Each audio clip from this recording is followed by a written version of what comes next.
मित्रबंधूंना प्रथमतः हे सांगू इच्छितो की संदीपान भुमरे हे 2019ला विधानसभा जिंकल्यानंतर महाराष्ट्र राज्याचे रोजगार हमी मंत्री होते, हे आपल्या सगळ्यांना माहितीच आहे। तर ते जून 2024 पर्यंत मंत्रिपदाच्या कार्यकाळामध्ये खाजगी मधल्या माहितीप्रमाणे त्यांनी 12 ते 14 वाईन शॉप्स या ठिकाणी महाराष्ट्रामध्ये खरेदी केलेले। परंतु आज माझ्याकडे जी माहिती उपलब्ध आहे, आता मी महाराष्ट्रातील सर्व राज्य उत्पादन शुल्क जे एसपी अधीक्षकांना माहिती अधिकारामध्ये पत्र सुद्धा लिहिलेले आहे की भुमरे कुटुंबियामध्ये, मग ते संदीपान भुमरे असतील, त्यांच्या पत्नी पुष्पाताई भुमरे असतील, गुलाल भुमरे असतील, शिवराज भुमरे असतील, वर्षा भुमरे असतील, यांच्या नावाने महाराष्ट्रामध्ये खरोखर किती वाईन शॉप आहे याची सुद्धा माहिती आपण मागवलेली आहे। परंतु आपल्याला प्रेस नोट, छोटेखानी एक प्रेस नोट दिलेली आहे। त्या प्रेस नोट मध्ये आम्ही प्रथमतः या बाबतीमध्ये लोकायुक्ताकडे पहिल्यांदा याची तक्रार लोकायुक्ताकडे करावी लागते नियमानुसार, की आपण लोकायुक्त मुंबई या ठिकाणी त्यांची तक्रार केलेली आहे। या तक्रारीमध्ये आपण त्यांनी आपल्याला जे उपलब्ध लायसन आहेत त्यांच्या घरातील व्यक्तींचे, त्यापैकी त्यांच्या सुनबाईच्या नावावरती वाळूज या ठिकाणी एक वाईन शॉप आहे, पुणे या ठिकाणी एक वाईन शॉप आहे आणि जळगाव या ठिकाणी एक वाईन शॉप आहे। आणि स्वतः भुमरे साहेब यांच्या पत्नी यांच्या नावे 2 वाईन शॉपची खरेदी या ठिकाणी केलेली आहे। याचे लायसन्स नंबर या आपल्या तक्रारीमध्ये आहेत। 14 वाईन शॉप खरेदीचा प्रकार त्यांनी केलेला आहे, परंतु आपल्याकडे आज रोजी 5 वाईन शॉपची या ठिकाणी माहिती आपल्यापर्यंत आहे। तसं लोकसभेमध्ये आणि महाराष्ट्रामध्ये अनेकदा विषय झाला की संदीपान भुमरे यांनी अनेक वाईन शॉप खरेदी केले, परंतु हे वाईन शॉप खरेदी करत असताना त्यांना हे वाईन शॉप खरेदी करता येतात की नाही येत या बाबतीमध्ये आजपर्यंत महाराष्ट्रामध्ये कुठलाही खुलासा झालेला नाही। आज मी आपल्या सर्वांच्या माध्यमातून सर्व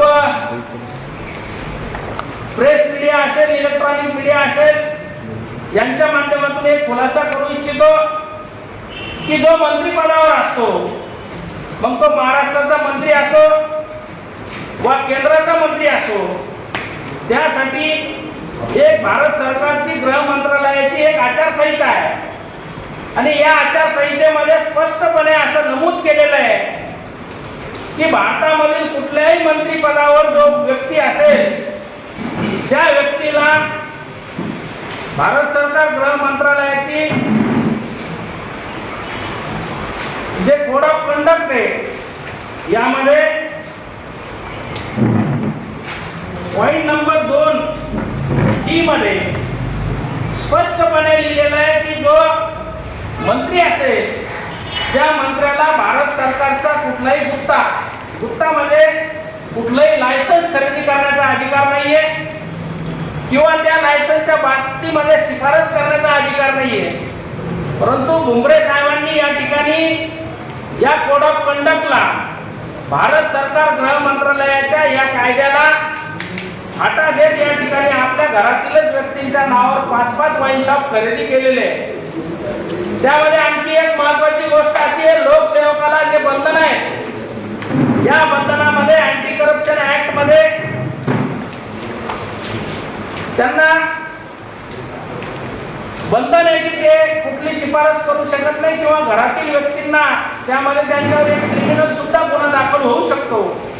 यासाठी सुद्धा आम्ही या ठिकाणी प्रयत्न करणार आहोत। लोकायुक्तांनी जर याच्यावर ऍक्शन घेतली नाही तर आम्ही यामध्ये उच्च न्यायालयाचे सुद्धा दरवाजे ठोठावणार आहोत। आणखी एक महत्त्वाचा विषय, वाईन शॉप खरेदी करत असताना आपण 14 हा आकडा सोडून देऊ थोडा वेळ।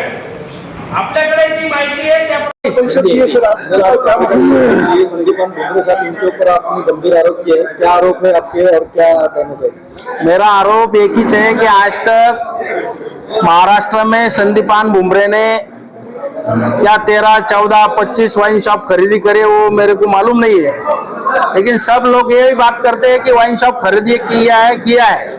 लेकिन मैं आज पुरावे से यहाँ पे सिद्ध कर रहा हूँ कि उसके फैमिली में, उनके परिवार में, उनके पत्नी के नाम पे 2 वाइन शॉप है, उनके सुनबई के ऊपर नाम पे 3 वाइन शॉप है, और मिनिस्टर होके भी जो code of conduct India Bharat सरकार का है, गृह मंत्रालय का है, उसका उन्होंने उल्लंघन किया है। उस उल्लंघन के हिसाब से उनका आज जो एमपी है वो उनका एमपी पद खारिज करना चाहिए। उन्होंने मिनिस्टर के पद का गैर वापर करके महाराष्ट्र शासन की पॉलिसी तक बदलाए। परमिट रूम का टैक्स 5% से आज 10% कर दिया। वो क्यों किया कि उन्होंने वाइन शॉप खरीदी किया है, वाइन शॉप को कोई वैट नहीं है, परमिट रूम को 10% वैट यहाँ पे लगा दिया करके वाइन शॉप का रेट बढ़ गया है। ऐसे अनेक मुद्दे पे, और मनी लॉन्ड्रिंग का एक विषय है, उनका उत्पन्न खुद का 2 करोड़ रुपए 10 साल का पिछले 10 साल से तो आज तक उनका उत्पन्न 2 करोड़ रुपए उनके प्रतिज्ञा पत्र में लिखा है, और उनके प्रतिज्ञा पत्र में ये भी लिखा है कि उन्होंने प्रॉपर्टी खरीदी की है 5 से 6 करोड़ रुपए की। फिर ये ऊपर का जो पैसा है ये कहाँ से आया है? ये इस वास्ते हमने लोक आयुक्त को, पीएम साहब को, मुख्यमंत्री साहब को, सबको इसका एक निवेदन दिया है, एक तकरार दिया है कि ये एमपी इनके ये पद का जो दुरुपयोग किया है, इनका एमपी पद यहाँ पे खारिज करना चाहिए और इनके ऊपर मनी लॉन्ड्रिंग का खटला दर्ज करना चाहिए। इसकी सखोल चौकसी होना चाहिए। इसके वास्ते हमने आज ये पत्रकार परिषद लिया। भुमरे साहब के नाम पे अभी तक तो मिला नहीं है वाइन शॉप। अपन महाराष्ट्र के सभी राज्य उत्पादन शुल्क के अधीक्षक एसपी को यहाँ पे माहिती अधिकार में पूछा है कि संदीपान भुमरे परिवार में ये महाराष्ट्र में कितने वाइन शॉप यहाँ पे दिए गए हैं, उसके मालूमात आपने को एक 8-10 दिन में मिल जाएगी। अभी जो 5 वाइन शॉप की अपने पास मालूमात है वो बारे में अपन बात कर रहे हैं, उसके लाइसेंस नंबर है। ये वाइन शॉप्स उनके पत्नी के नाम पे 2 लाइसेंस है, एक जालना में है और एक जलगांव में, और एक उनके बहू के नाम पे जो लाइसेंस है वो लाइसेंस एक वालूज में है, एक पुणे में और एक जलगांव में। अदालत में आने का भी कहा। अदालत में अगर लोक आयुक्त की ओर से और पीएम साहब, पंतप्रधान साहब की ओर से अगर कोई कार्रवाई इनके ऊपर नहीं हुई तो हम तो अदालत में जाएंगे ना। सर, कायदे के अनुसार वाइन शॉप किसको मिलना चाहिए था, और इसका जो उन्होंने 7,000 करके जो दिया है, वाइन शॉप का मकसद महाराष्ट्र शासन का यह है कि जिसको उदर निर्वाह का साधन नहीं है वो आदमी को वाइन शॉप मिलना चाहिए। अब इनकी जो बहू है ये शिक्षिका है, टीचर है, आज है नहीं है ये मालूम नहीं, लेकिन 2019-21 तक वो टीचर थी। वो टीचर होके भी उन्होंने वाइन शॉप खरीदी की है, वो भी लोक सेवक में आती है। अगर लोक सेवक वाइन शॉप खरीदी कर नहीं सकता है और टीचर यहाँ पे क्लास नहीं ले सकता है बाहर, क्योंकि उसको महाराष्ट्र शासन पगार देता है, तो भी इन्होंने वाइन शॉप खरीदी की है। ऐसे बहुत मसले हैं, बहुत भ्रष्टाचार के मुद्दे हैं, लेकिन अपन आज वाइन शॉप के ऊपर ही उनके ये गलत तरीके से उन्होंने वाइन शॉप हस्तगत करे हैं। ये वाइन शॉप सब रद्द होना चाहिए। उन्होंने मंत्री पद का, एमपी पद का यहाँ पे इसके वास्ते इस्तेमाल किया है करके उनके ऊपर भी कार्रवाई होना चाहिए। मनी लॉन्ड्रिंग का भी विषय उनके ऊपर हमने दर्ज होना चाहिए, ये भी सखोल उसकी चौकसी होना चाहिए। ऐसे सब सवाल यहाँ पे हमने उनके ऊपर उठाए। मेरा नाम दत्ता भाऊ पाटील गोरडे, उप जिल्हा प्रमुख, शिवसेना उद्धव बाळासाहेब ठाकरे।